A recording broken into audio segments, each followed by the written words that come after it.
It was early June 2017. I was taking a road trip with my 9-year-old son Tom to West Virginia to visit family. It was a long, stressful drive. My car didn't have working AC at the time, and it was an incredibly hot day, so we were a bit stressed out. By the 6-hour mark, we had left later in the day, so we were still on the road by dark. I think it was around 9 p.m. when we were still on the interstate, and Tom started complaining that he needed to use the bathroom. There was already tension in the car before this, but his constant complaining brought about a slight argument between the two of us.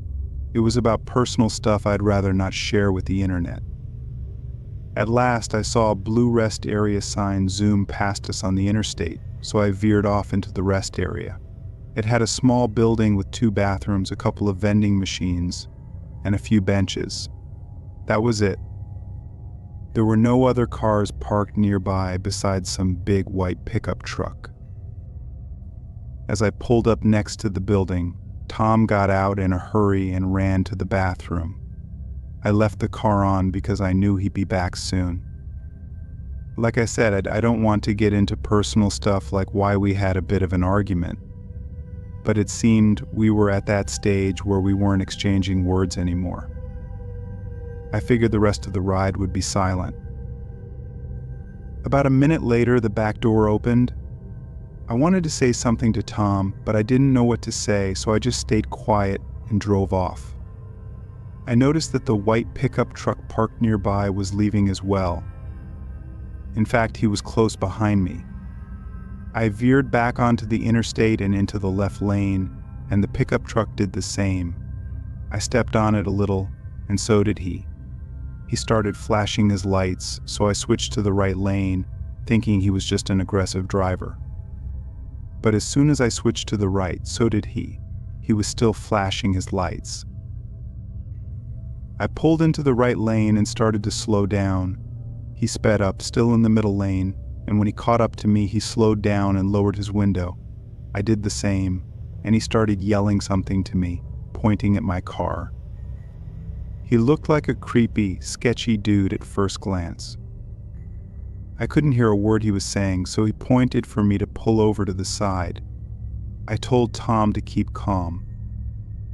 In my head, I was saying if this guy tried to do anything funny, I would floor it. The pickup pulled up behind me on the grass, and the guy came out of his truck running to my car. I put the car back in drive as my heart was racing, ready to drive, but then he screamed. Wait, he got to my window and said, "That's not your kid," and pointed to the back seat. As he said this, I was confused and said what he said, "That's not your kid that got in your car." Suddenly, the back right side door opened, and I turned to see someone getting out of my car. It wasn't my son Tom.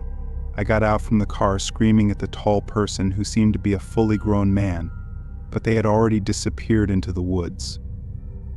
I looked at the driver of the pickup and thanked him as I suddenly panicked, thinking about what could have happened to Tom. I got back in my car, crossed the grass between the interstate, and drove back to the rest area. The guy in the pickup followed me. We got back there in like 30 seconds to find Tom waiting outside the rest area bathroom. He got back in the car, all confused.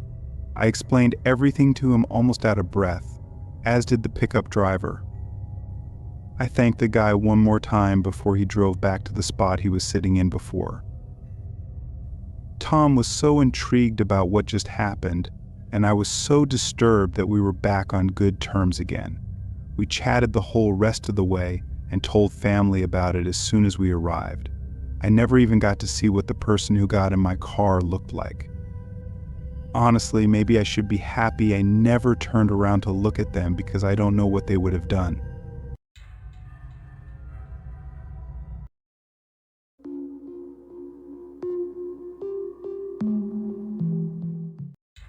My friends and I decided to see the country.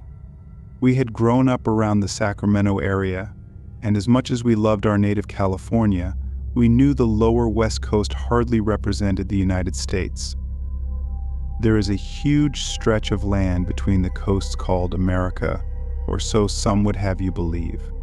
I didn't want to go off to college and into full-time work without having a story or two to tell my dorm mates.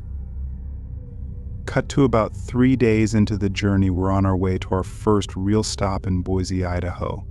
My buddy hooked his iPhone up to the minivan speakers via an auxiliary cable and played every single road trip-related song he could find. I might have been annoyed if his music taste wasn't so good.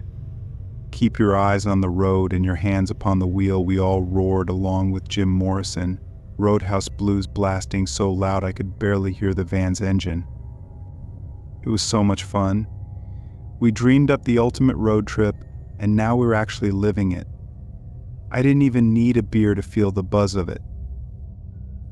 Just a few miles outside of Boise, saw someone standing by the side of the road in the distance. It's important to remember the frame of mind we were in, romanticizing the road. We were all Jack Kerouac that day. I mean, I'd never normally stop for a hitchhiker. I'd watched way too many horror films, but since there were 4 of us packed into that van, a kind of collective bravado had taken over us. As we passed the dude and saw he actually had his thumb out, we collectively flipped.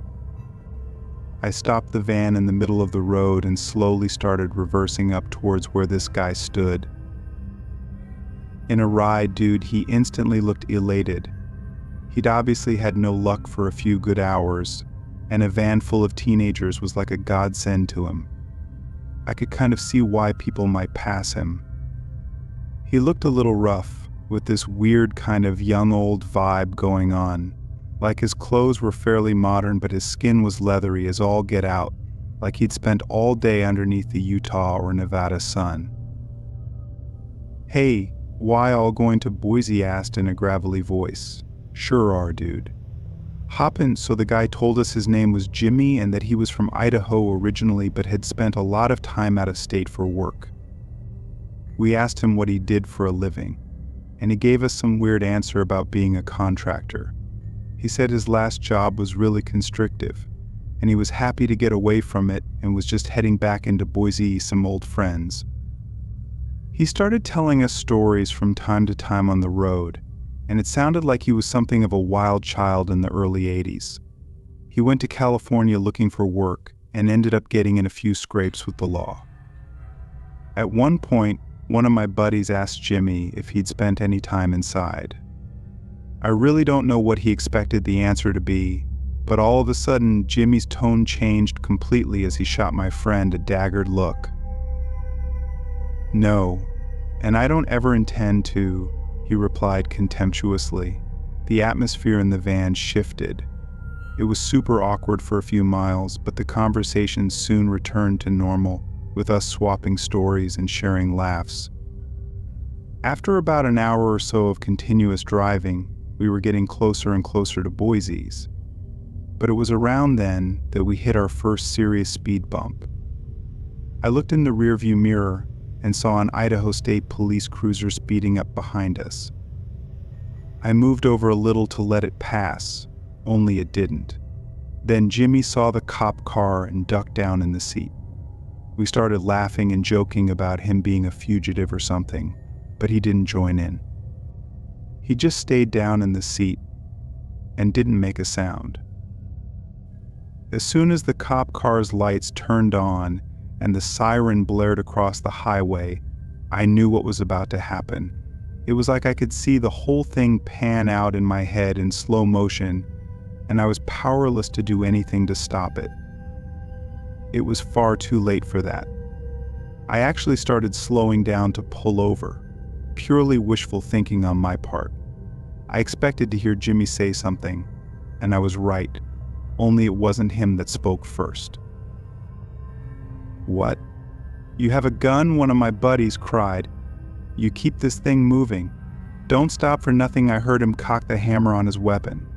I didn't even turn around to see what it was. "You slow this van down, and I must shoot every single one of you you hear." I've never been so scared in my entire life. I could hear the cop shouting over his loudspeaker, "Driver, pull the vehicle over to the side of the road right now," but I couldn't. We were trapped. It was only about then that I checked the fuel gauge out of habit. It turned out to be a godsend. In our foolish revelry, we had passed numerous gas stations we really should have stopped at to refuel. Now we only had a few miles worth of gas. All we'd have to do was wait for it to run out. I remember feigning a kind of solidarity with the guy, assuring him I wouldn't pull over until we'd passed the state lines on the other side of Boise. My buddies must have thought I was nuts, but they didn't know what I did. They didn't know that all we had to do was run the clock out. "Oh, we're running out of gas." "I'm sorry, dude. I'm gonna have to pull over." "Your best chance is to just jump out and run. Just run and never look back," Jimmy ate it up. It was an Oscar-winning performance, if I do say so myself. He actually patted me on the shoulder as I slowed the van down and edged over to the roadside. "You're a good kid. You'll do all right," he said. I remember his breath smelling rotten.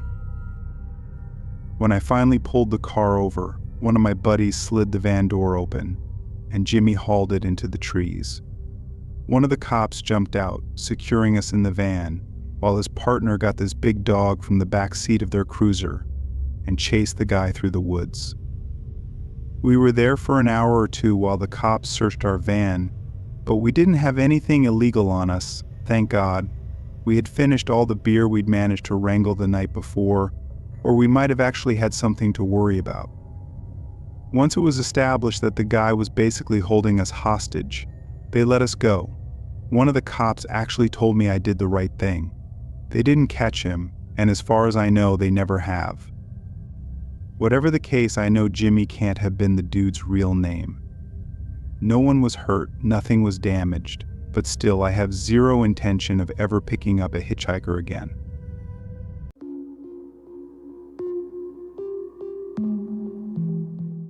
This summer, my 17-year-old daughter was working a late-night shift. It was a little after midnight when I left to pick her up. When I stepped outside, it was eerily silent. You couldn't hear the frogs or insects. Nothing. I stood there just waiting to hear them again, but I had this awful feeling something was watching me. I got in the car, shook off the weird feelings, and turned the radio up loud to distract myself. I started driving down the road with my brights on, as there are many deer in the area. Making a right turn onto another road, my headlights caught a glimpse of something. It was black, quick, and jumped from the roadway onto the side of a steep hill on the opposite side. I was scared at this moment and afraid to drive past this area. For the remaining drive, I kept trying to rationalize what I had just seen. Was it a deer, some animal, maybe an alien? The possibilities were endless, but I had never seen anything like it. When we made it home, the nightlife noises were back and thriving. There was no eerie feeling that something was lurking nearby. A few weeks had passed, and I spoke with a neighbor that lives 10 minutes away. We live way out in the country, and she said some weird things had been happening around there. I thought maybe she meant a thief or coyotes were around. Then she said, "You might think I'm crazy, but," and goes on to tell me how silent it would get at night more often. There were some dark figures that they had seen, not just her, but also a few other people that lived nearby.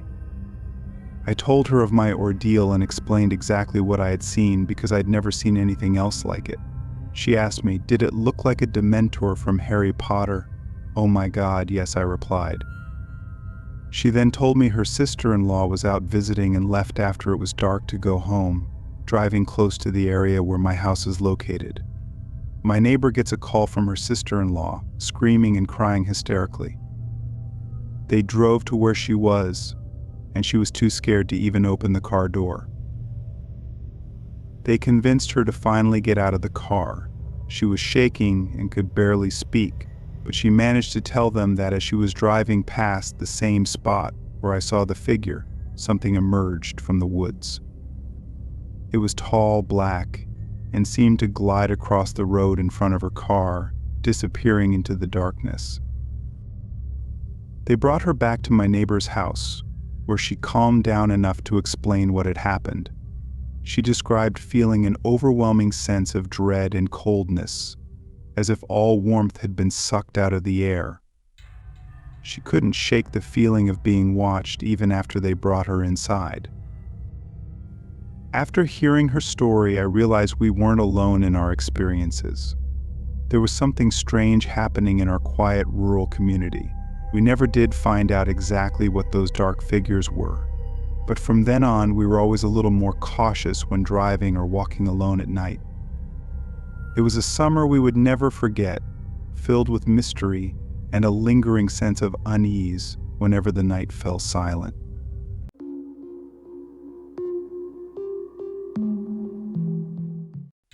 A few years ago, a friend and I were getting pretty sick of the New England weather. We get our fair share of sunshine up here, but only for about 3 weeks out of 52. After one particularly washout summer where the sky barely shifted from its regular gray tone, we decided on a road trip to alleviate the rain-soaked misery. We didn't have a destination in mind, just a direction south, as far south as we could go without having to buy a Spanish phrase book. About a fortnight in, we'd made it all the way down to New Mexico. I enjoyed the barbecue in South Carolina and relished the peach cobbler in Georgia, but nothing compared to the food in New Mexico. I thought I'd been eating good Mexican food back home, but I realized I had been eating lies. It turns out the closer you get to the border, the better the food gets. Mexican food isn't all about spice, although that is a big part of it. There's tangy, fruity salsa made from pineapples and the smoky flavor that ancho chili imparts to dishes. We were so charmed by New Mexico that instead of rolling through it into Arizona like we planned, we decided to tour a little more of the state before leaving. This meant rolling down dusty roads, visiting little cowboy towns, and taquito joints along the way. At one point, still a few hundred miles away from our planned stop, we were getting pretty tired. Driving at night can be disorienting and dangerous, so we decided to pull over and sleep a few hours until dawn before getting back on the road. The only problem was finding somewhere safe to park. When I pictured New Mexico, I imagined adobe brown desert scenes made famous by old westerns, but as it turns out, New Mexico has its fair share of snow-capped mountains and lush green forests. We happened to be driving by one such patch of tall pines when we called our rest stop. We pulled in, turned down a dirt road, and wound among the trees, taking it slow, trying to find a turnoff for a campground to park up and get some shut-eye. It took a while, but we found one, parked up, and turned off the engine before unpacking our sleeping gear and leaning back the seats. As you can imagine, New Mexico gets real warm and stays real warm well into the night. So although it leaves us prey to mosquitoes, cracking the window to allow some much-needed fresh air in was essential. It was actually kind of nice for a while, lying there, drifting off with the sound of crickets chirping and coyotes yipping in the hills. It was relaxing listening to the sounds of nature until I heard a sound that was distinctly unrelaxed, the sound of hushed human voices. My eyes opened in darkness as I strained to hear just what these voices were saying. I couldn't make out anything specific, just that at least 2 people were talking amongst themselves in hushed tones. This was a big red flag for me. Sometimes you get people walking past your car when you're trying to sleep, mostly in cities, but sometimes out in the sticks too. If they're loud, it generally means they're just drunk and heading home. Sure, drunk can be another kind of red flag for danger, but not nearly as much as actual hushed voices. Whispers mean a person doesn't want to be heard. Whispers mean someone is up to no good. Although we're from a state where legislation has made firearm ownership pretty much next to impossible, we weren't about to roll down to the deep south without proper protection. Not so much from the people. All our interactions with people in the southern states were overwhelmingly positive, but there's no reasoning with a bear or a rattlesnake. So we stopped at the first gun show we found in West Virginia to pick up something small but powerful, a .44 snub-nose revolver. The moment I heard those hushed whispering voices, I popped the glove compartment and took it out. After making sure it was loaded, I leaned over to my buddy and gently shook him awake. "Huh? What? What time is it?" His eyes were bloodshot, his voice croaky. "Listen to me," I said. The fear in my voice had him paying attention. "There's someone outside." We talked it over countless times, what we'd do if someone tried to rob or kidnap us. What was at first a morbid mental exercise had suddenly become all too real. We decided to get out and confront whoever was out there, hoping they'd hear that we were armed and scared and take off.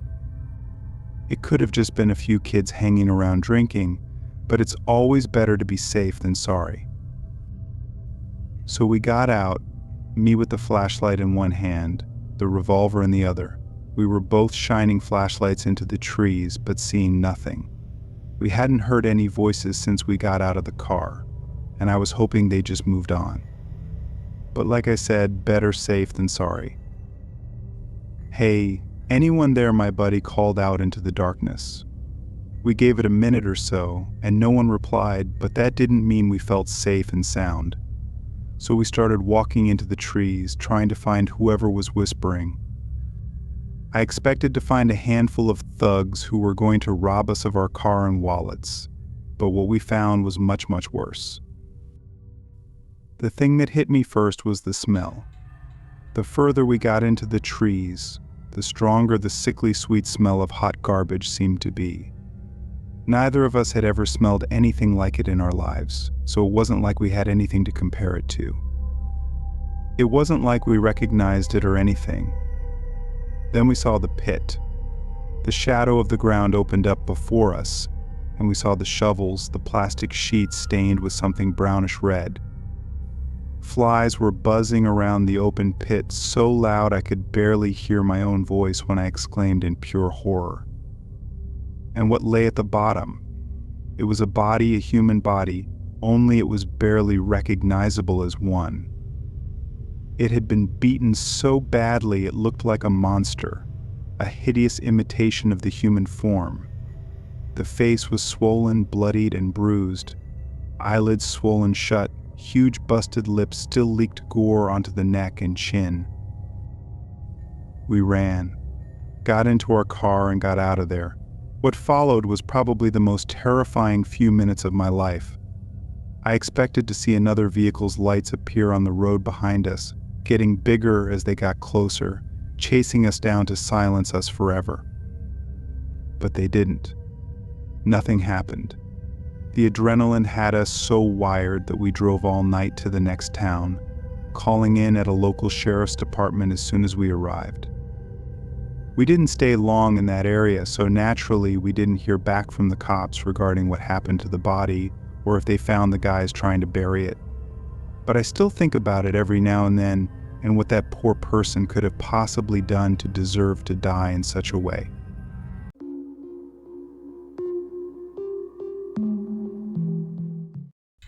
What follows is the story of the most terrible night of my entire life so far. I haven't told anyone this story online before, and only a handful of my friends and family even know this actually happened. I will try to tell it as best as I can, but if I'm honest, my hands are trembling as I try to recall the events of that night. We live in Delhi, India, and it was our first ever road trip, which we planned to drive down to Kolkata. We booked a rental vehicle from a company called Zoomcar, which came with a few problems as the staff on duty didn't seem to know anything about the booking. But eventually, after some complaining, we managed to convince them to rush through some paperwork with a bribe, and they got us the rental license. Anyhow, we managed to actually get our vehicle without much time wasted, and we were very excited to finally be on the way to Kolkata. About 60 kilometers away from Howrah, which is a suburb of Kolkata, At about 9 that evening, we acquired the necessary things, which were obviously cigarettes and beers that we purchased from a local bottle shop. We would drink them on the way to save some time. We stopped briefly to have our dinners at a roadside restaurant, then carried onward towards Kolkata. A few hours later, closer to midnight, we were rolling along this big Indian highway, listening to that Avicii song, I Took a Pill in Ibiza. We were in the car, smoking cigs, and listening to the songs. Our playlist was fantastic because everyone was a music lover. There were 8 of us in total, so it was quite the ruckus inside the van. I was sitting in the middle seats at the window behind the driver's seat. I lit a cigarette, and I was feeling incredibly relaxed. I had cracked the window and the cool breeze was touching my face. I was playing songs and was just scrolling Instagram feeds. Everyone was enjoying it. It had been raining slowly from the evening, but around 1:30 a.m., our driver lost control. The car smashed through the metal fence at the side of the road and fell into a deep pond. For some minutes I was rendered unconscious, but the water level soon stabilized, and we looked for the first chance to get to safety. The one who was sitting in the front next to the driver's seat broke the windshield as it was already cracked. We got out and we were drenched in water. I took my phone, as it was my phone, playing the song Rich Love by Honor Republic. Everybody else's phone was nowhere to be found. Nobody was hurt, except 3 of us, including me. I was bleeding in the rain, and my light t-shirt was drenched with blood. I was bleeding from my ears and fingers of my right hand. I couldn't stop the bleeding. Simultaneously, the one who was driving got hurt in the legs from the accelerator, and the one who was sitting next to him got hurt in the ears and nose. I got myself out of that pond, taking the support of my friends and the wrecked car. My friends managed to recover 2 phones, one of which was useless, and the other survived because it was an iPhone 7, which acted as a savior to call emergency services. When we left for the hospital, I was feeling cold from blood loss, and the EMT provided me a towel soaked in water to stop the blood, which was pouring out from my ear. We called other friends to wait for us in the hospital. When Baiwani arrived, I got 7 stitches in my ears, and my friend who was sitting in the front seat got 5 stitches. The other one who was driving didn't take the treatment. We reported the accident to the Zoom car staff. We got the case settled in the police station by paying them, of course. We were all released from the hospital around 5 in the morning, relieved and thankful to God for our safe return to our homes. The thoughts of that night are terrifying, and it haunts me sometimes. I didn't get into a car for months, and rain scared me for many days when I saw it on the road.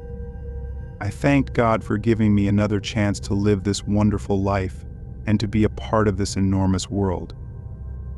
I am willing to live this life in a more different way and take the chances that I didn't take before. The nightmares of the accident still haunt me. After this accident, I went on many trips, and we stopped one time at the spot of the accident and exhaled the trauma out together. It was just for the fear which was deep inside whenever I sat in a car or whenever a rainstorm arrived. It was basically all about feeling good and getting rid of the fear and terrible thoughts of that night. We drive safely now and nothing has happened since, not a scratch. After that night, I would like to share one more thing, which is a little bit shocking. On one of the many trips, we got the same red color van which was with us that night at 2 a.m., drenched with water and blood. Nobody noticed except for one friend who told us the next day and showed the car number plates. We were surprised, and there was silence with a smile on everybody's face. Experiences come from bad experiences. Never stop living and grow through what you go through.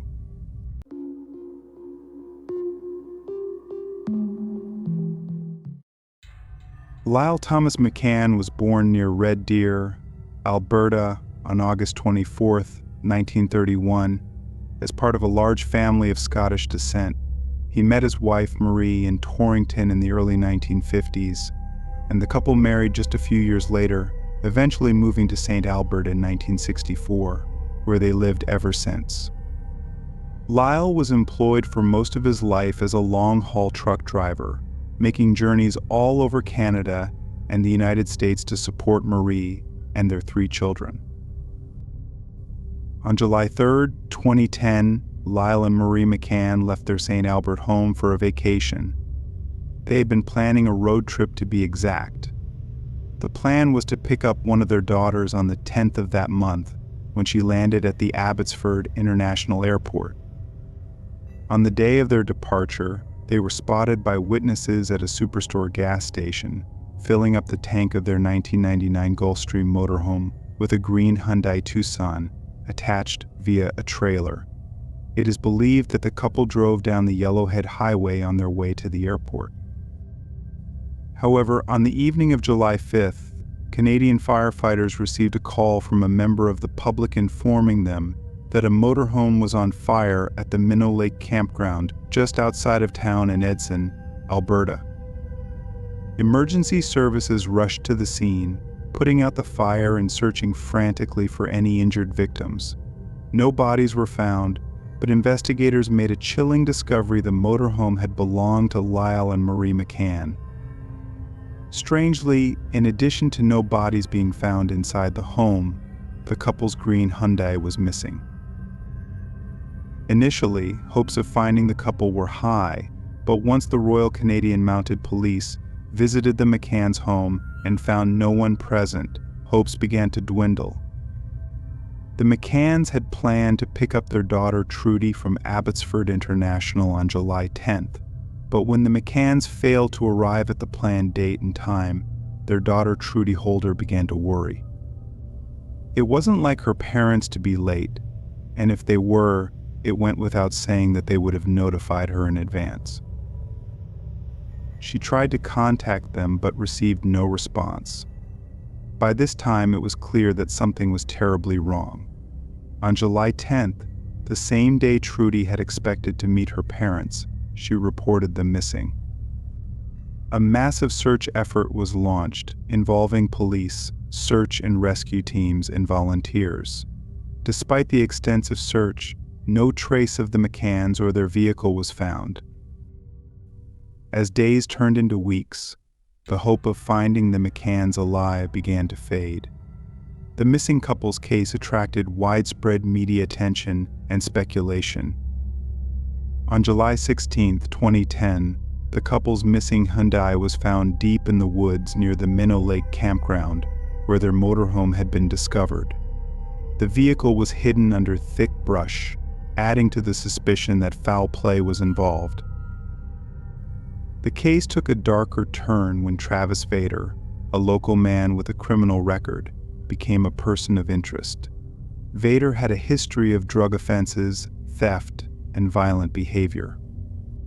He was arrested on unrelated charges, and during the investigation, police found evidence linking him to the McCanns' disappearance. In July 2011, a year after the couple vanished, Vader was charged with their murders, even though their bodies had not been found. The trial was complex and controversial, with many questioning the evidence against Vader. Despite this, in September 2016, Vader was found guilty of second-degree murder. However, this conviction was later reduced to manslaughter. Vader was sentenced to life in prison with the possibility of parole after 7 years. The case remains one of Canada's most haunting mysteries, as the bodies of Lyle and Marie McCann have never been found, leaving their family and the public without closure.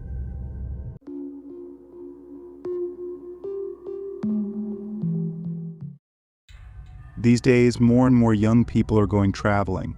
Whether it be gap years from higher education or simply a break from the 9-to-5 grind, people are packing up their belongings into lightweight backpacks and setting off to tour Southeast Asia, namely Thailand, Cambodia, and Vietnam. Many of these travelers end up in Australia given that it's much easier to find employment in an English-speaking country. One of these young people was named Peter Falconio. Peter Falconio hailed from West Yorkshire in the United Kingdom, but attended Brighton University with his girlfriend, Joanne Lees. After graduation, instead of settling down and getting full-time employment, the couple decided to travel the world.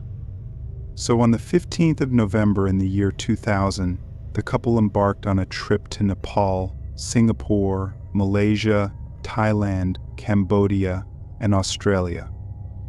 By the 16th of January 2001, the couple had arrived in Sydney on a working holiday visa. They worked hard for 5 long months, saving their earnings while they planned a comprehensive tour of the Australian coast. On the 25th of June, they departed on the road trip that would supposedly see them visiting Sydney, Canberra, Melbourne, Adelaide, and Brisbane. On the night of Saturday, the 14th of July 2001, Falconio and Lees were driving their camper van along the Stewart Highway in northern Australia, bound for the Devil's Marbles, a wildlife conservation area. Falconio was driving with his girlfriend Joanna sat next to him in the passenger seat.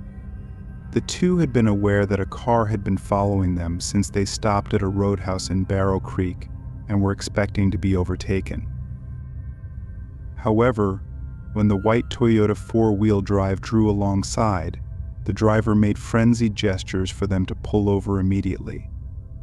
Concerned, Falconio stopped the van and went to speak with the man who had pulled off the road ahead of them. The stranger explained that he had seen sparks shooting out of the van's exhaust and was worried they might be seconds away from some kind of vehicle disaster. The pair of men went to the rear of the orange camper to investigate, but Joanna Lees remained suspicious of the strange man and moved over to the driver's seat should the couple need to leave in a hurry. That's when she heard a loud bang coming from the rear of the van. She turned but only saw the strange man standing at the driver's window, a large revolver in his hand. Terrified and not knowing what else to do, Joanne Lees unlocked the doors and allowed the strange man inside their car, where he promptly tied her hands behind her back with the black cable ties that he produced from his pocket. It was horribly obvious that the man had been planning this the entire time. Lees was paralyzed with fear for a few minutes, but when the man tried to bind her feet and gag her to keep her quiet, she knew there was no turning back from that. She kicked and screamed, wailed and cried until the man finally gave up trying to restrain her completely and began dragging her back to his Toyota. Lees knew that if this man got her back to wherever he was planning on taking her, it would mean the end of her life. She would be beaten, tortured, and potentially violated.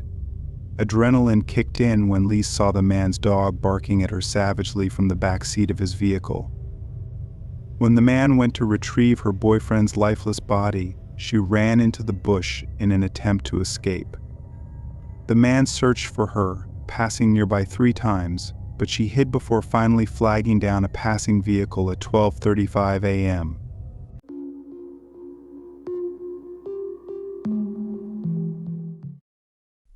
This happened around 7 years ago.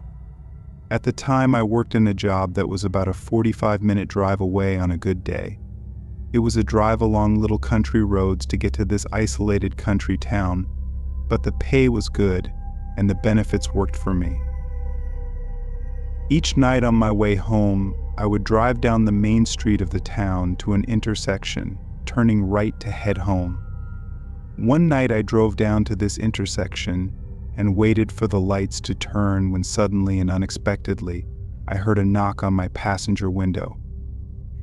I turned to see 2 men staring at me through the window of their car, both looking kind of scruffy. The driver appeared really angry. Wondering what was going on, I lowered my window. The driver didn't even let me talk. "Why did you cut me off back there?" he demanded. I was confused, not having seen another car when I pulled out. "I didn't," I replied. He looked even angrier at my denial. Yes, you did, back on Turnpike Lane. We nearly crashed, he insisted. I didn't come down Turnpike Lane. I was in the parking area at the top of the street and turned down from another road, I explained. It must have been someone with a similar car, as my car has a very distinctive color, but I've seen a few like it around. You're a liar. I don't believe you, he said. At this point, he was getting redder and redder, and his friend chimed in. Why are you so nervous if it ain't you, he asked. Because your friend looks really angry, and I have an anxiety disorder. Plus, you two men are accosting a young woman on her own, I replied. At this point, there was a beep from behind me. We were holding up traffic. I pulled off, ignoring a roar from him. However, as I was driving, I heard a prolonged beep from behind me and saw him following me in the mirror. He must have cut into my lane to follow me. I began to become really frightened as they followed me toward a main road, wondering what I should do. A set of traffic lights turned red ahead of me, and I slowed down, panicking. I quickly locked my doors just in case, but the next thing I knew, he was pounding on my car door in an attempt to open it. I don't remember any of this, but I found out later that he had some sort of hammer in his hands. He broke my car window, attempted to pull me out of the car by my hair, and hit me once when he couldn't get me out. I think he must have knocked me out because the next thing I knew, a couple was checking my pulse and trying to stem the bleeding from a cut on my forehead. Apparently, this couple saw him pulling out past me, nearly colliding with the traffic light. In the end, he was caught. He pleaded not guilty in court, and I had to take the stand. It was proven via CCTV footage that I wasn't the driver he nearly collided with. He is still in jail, all over road rage and a case of mistaken identity.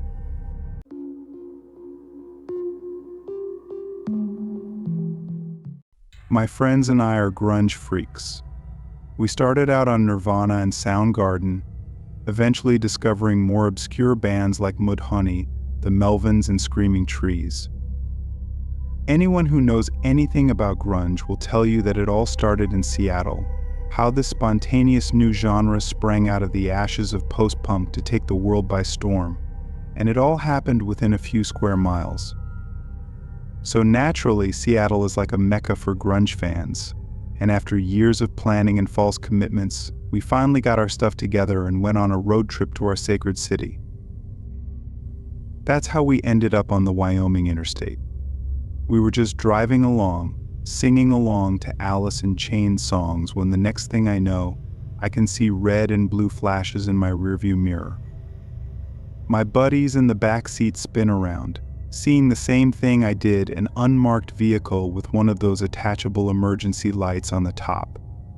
As I start to pull over, I'm wondering where this cop car came from. We were on this long stretch of open road and could see for miles around us. It was pretty unnerving that it had managed to just creep up on us like that. But you know how it is, traffic cops tend to stay out of sight in little rest areas or whatever, their speedometers at the ready. I was well within the speed limit, but I was still worried. I'd be lying if I said we didn't have anything on us that we shouldn't have, but that was all buried in our bags in the trunk, and even then, it wasn't exactly enough to charge us with. So I just got my driver's license ready on my lap and kept my hands at 10 and 2 like a good little citizen.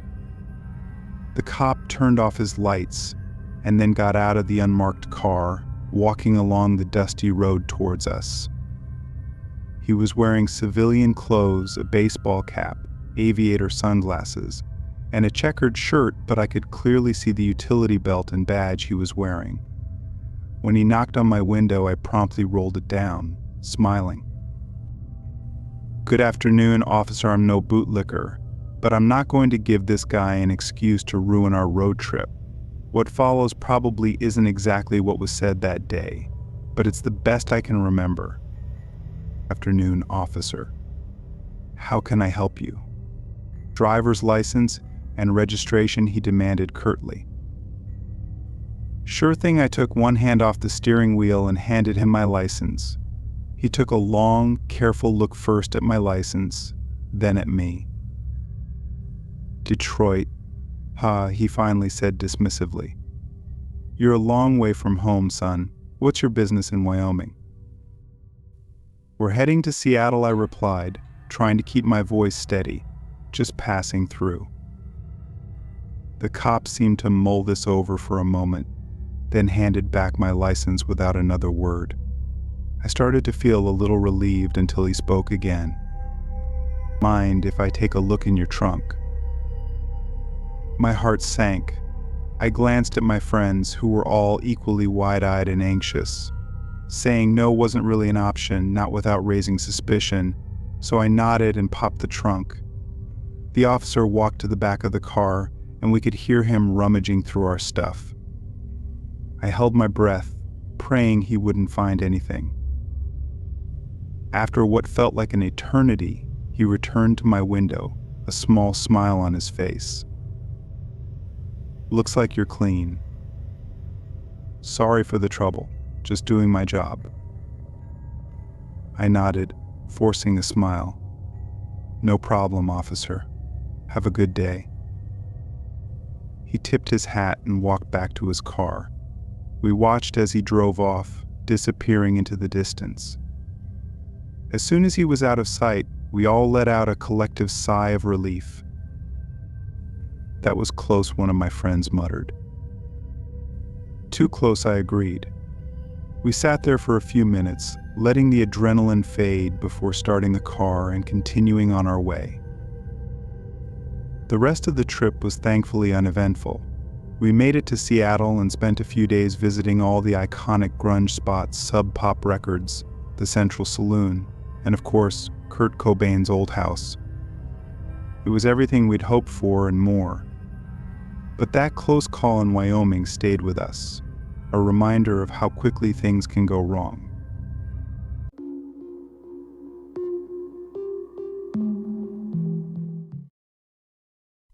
Last winter, I was driving down the freeway at night between the suburbs of a large metropolitan area.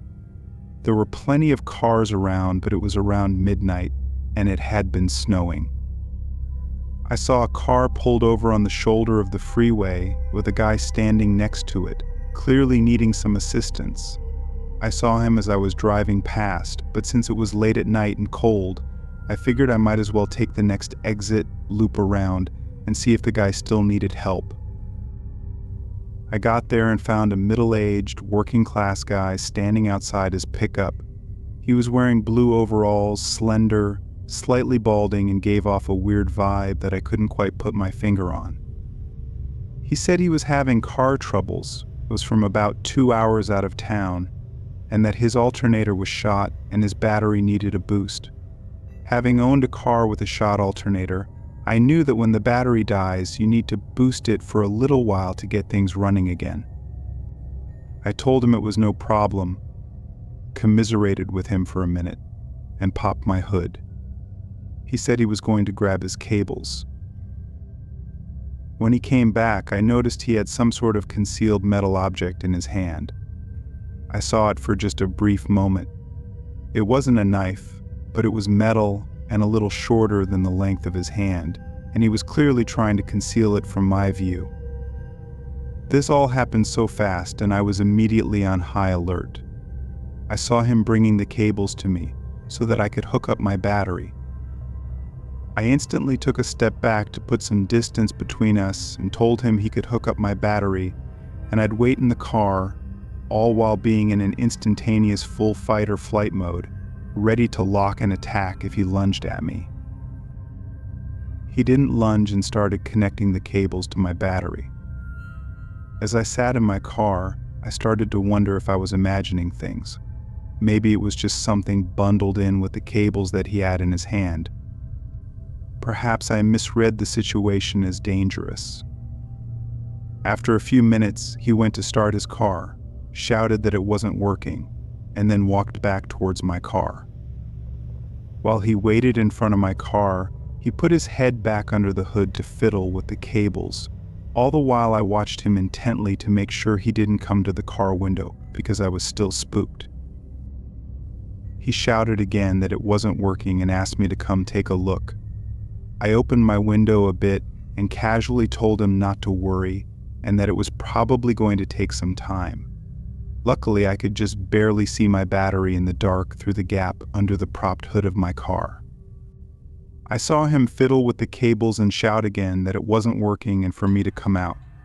Then I saw him slip the metal object I had seen earlier and touch it to my battery terminal.